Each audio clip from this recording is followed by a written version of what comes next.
Mirage, une série audio librement adaptée des Métamorphoses d'Ovide. 4e épisode. Prodige.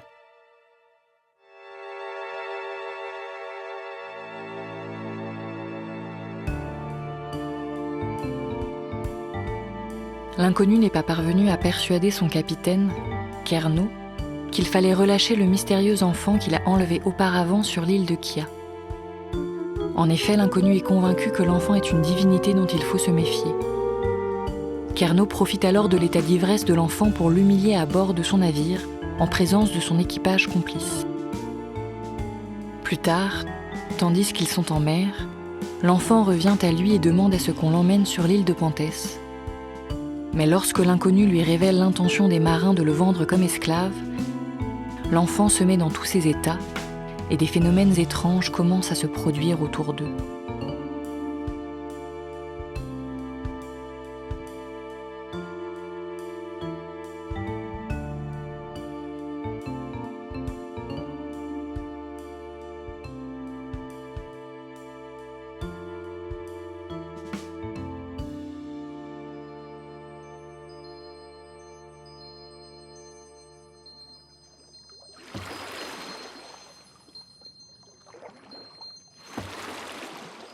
J'ai tout à coup l'étrange sensation que le navire s'est arrêté.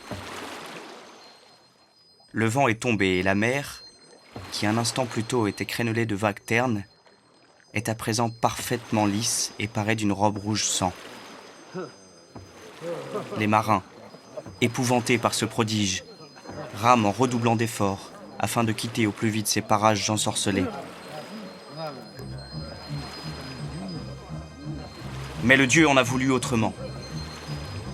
À peine sommes-nous remis de cette première surprise que nous voyons, affolés, d'épaisses lianes surgir des eaux et s'enrouler autour des avirons comme des serpents. Bientôt le lierre maléfique rampe sur le pont et court le long du mât qui craque et menace de se rompre. Les rameurs ahuris assistent impuissants à ce furieux assaut de végétation qui entrave irrémédiablement notre progression. Cependant, l'enfant terrible, voulant montrer aux yeux de tous l'étendue de ses pouvoirs, ne s'en tient pas là. Il fait tournoyer au-dessus de sa tête une longue baguette décorée de feuilles de vigne. Aussitôt, des rugissements glaçants se font entendre et une hallucinante procession de tigres, de lynx et de panthères apparaît dans les airs, encerclant le navire.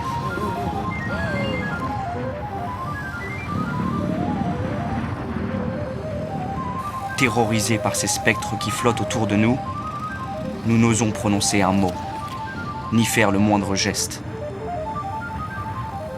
Nous étions comme la proie qui se sait condamnée et se fige avant que le bec de l'aigle ne la foudroie.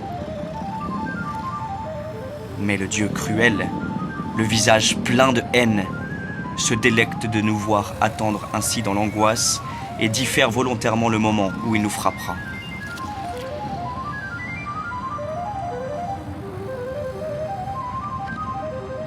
N'ayez crainte, mes amis. N'ayez crainte. Ce ne sont là que des mirages qui nous entourent. Rien d'autre qu'une divinité mineure qui se donne en spectacle et qui, sans doute, cherche à se jouer de nous. Autrement, nous aurions déjà rejoint depuis longtemps le séjour des morts, croyez-moi. Libis, Médon, vous qui êtes nouveaux, il est temps de prouver votre dévouement à l'équipage. Jetez à la mer ce petit présomptueux qui se prend pour un immortel. Hâtez-vous! Hésitants, les deux jeunes hommes qui ont été désignés s'approchent de l'enfant, pendant que le reste de l'équipage, y compris Kerno, retient son souffle. Mais alors que les malheureux s'apprêtent à saisir le Dieu, leurs bras se rétrécissent sous leurs yeux ébahis et ne sont bientôt plus que des moignons ressemblant étrangement à des nageoires. Kerno n'a pas le temps de manifester sa surprise que ses yeux s'écartent à toute vitesse l'un de l'autre et que son visage s'allonge de façon monstrueuse, prenant l'apparence d'un long bec denté d'où s'échappe un cri perçant. Une bosse en forme d'aileron jaillit du dos de l'Ikabas qui me jette un regard perplexe avant de connaître le même sort. De part et d'autre du navire, le sortilège lancé par le dieu frappe les pirates en proie à la panique et n'en épargne aucun. Leurs corps mutilés se courbent et leurs vêtements se déchirent, révélant une peau noire et luisante. Une queue arquée comme un croissant de lune surgit à l'endroit où auparavant ils avaient des pieds. Effarés, ils se jettent les uns après les autres à la mer, en se convulsant et en poussant des gémissements qui n'ont plus rien d'humain.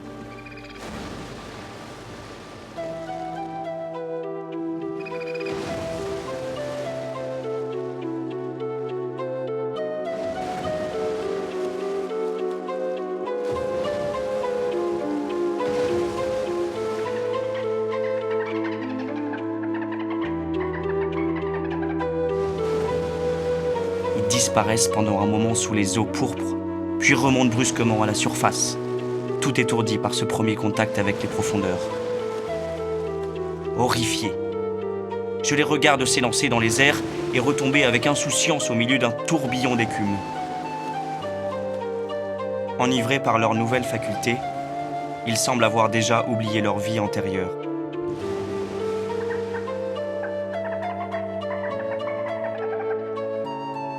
Des 20 marins qui composaient l'équipage, j'étais le seul rescapé. Voyant que l'enfant s'était tourné vers moi, je me mis aussitôt à genoux, pleurant à l'idée d'être changé moi aussi en créature marine. Ne crains rien. Et mets le cap sur Panthès.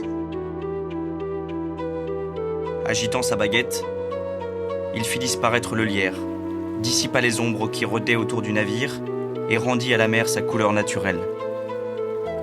Enfin, il fit souffler un vent propice qui ne tarda pas à gonfler les voiles. Je repris fébrilement le gouvernail, hanté par les métamorphoses terrifiantes de mes compagnons qui s'ébattaient à l'horizon.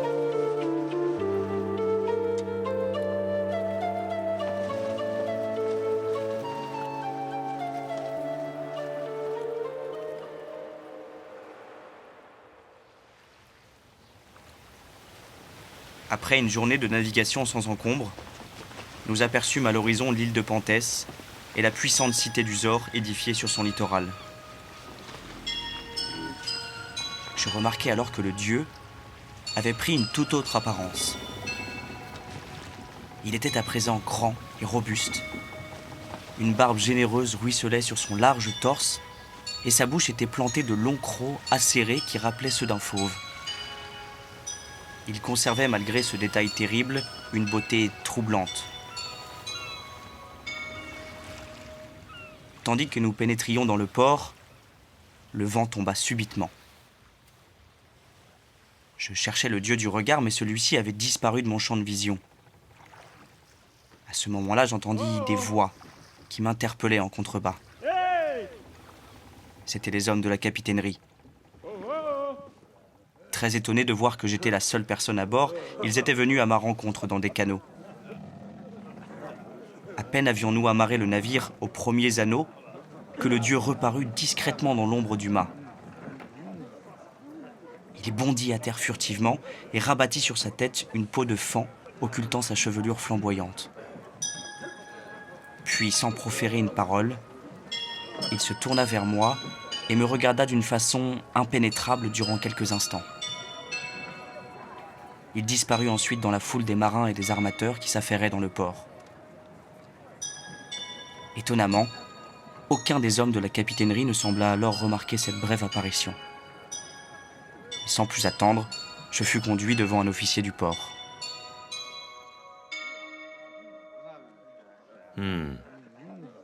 Les documents que tu m'as présentés sont en règle. Conformément à tes déclarations, la cargaison que tu transportes a bien été acquise légalement au port d'Aloïs. Mais explique-nous plutôt ce qui est arrivé au reste de ton équipage. Et comment es-tu parvenu à manœuvrer un navire de cette taille au moyen de tes 2 seuls bras? C'est que vous ne me croirez jamais. C'est tellement... Eh bien? Des pirates. Nous avons été attaqués par des pirates. Peste. Malheureusement, cela n'a rien d'extraordinaire. Déjà le 3e navire en 5 jours. Ça s'est passé très tôt ce matin, sur les rivages de Kia. La veille, nous avions mouillé l'ancre dans une baie retirée de l'île afin de nous y reposer avant de repartir pour Deneb. Désigné pour surveiller la cargaison, je fus le seul à passer la nuit sur le navire. Je ne savais pas alors combien par la suite je remercierais les dieux pour cela.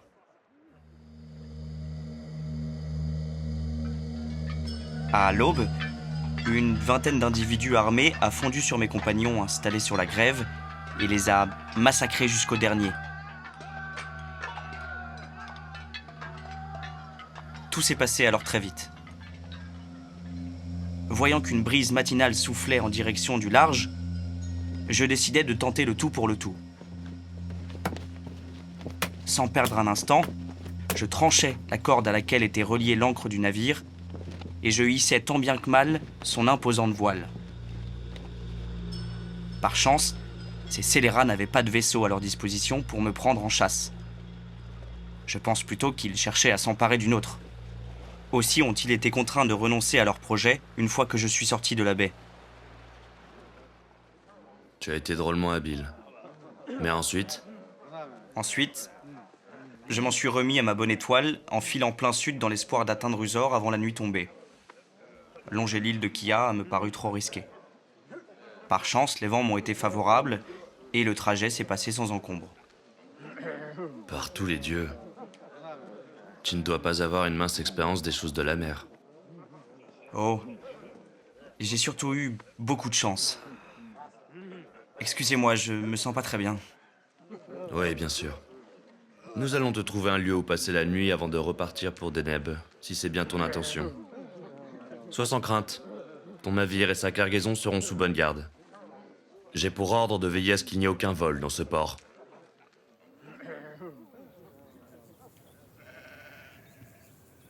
Eh bien, berger, pourquoi ce rictus? Cet homme n'avait-il pas toutes les raisons de croire à mon histoire? Oh, je me garderais bien de sourire de la naïveté de cet officier. Qu'est-ce qui me dit que cette histoire d'enfant et de magie n'a pas été, elle aussi, inventée de toutes pièces? C'est que tu as une de ces prodigieuses façons de raconter les choses.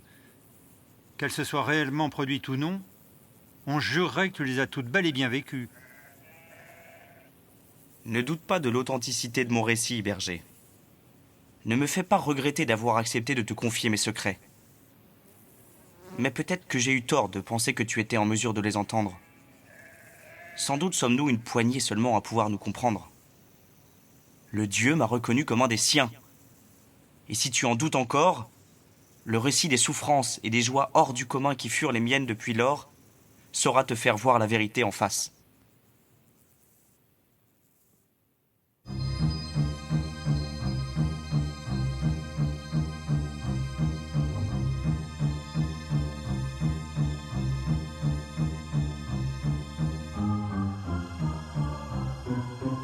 Mirage, une série audio librement adaptée des Métamorphoses d'Ovide.